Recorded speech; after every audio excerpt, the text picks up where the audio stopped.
Nita and I were asked by the British government to write a report on engagement, trying to answer essentially three questions. What is it? Is there any evidence it matters?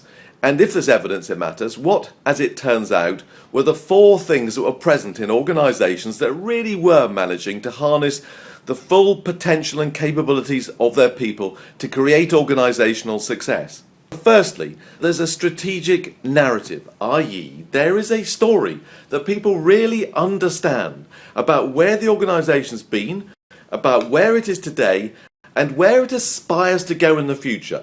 Not something lost in a dense strategic document, you might need that for other reasons, something that provides the beacon to which we're headed and the mechanisms by which we have a common language through the organisation.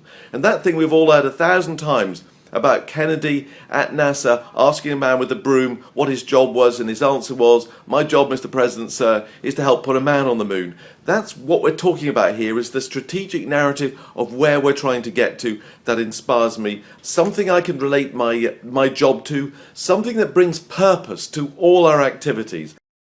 The second thing that we found in organisations that were doing this well is to do with the person who manages me, my local leader. They do basically three things well. The first thing they do is that I'm clear what success in my role will look like, and I'm given some scope to bring myself to that role, to harness my creativity and my energy to do the things that will deliver what success in the job will look like.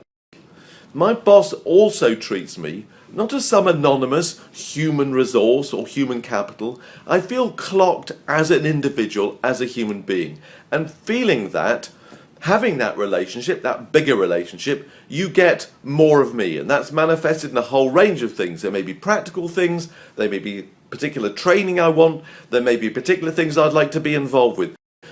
The third thing these managers are doing extremely well is they're constantly coaching their people. There was a big bit of very compelling research recently to show that the most successful organisations coach their people one time per week.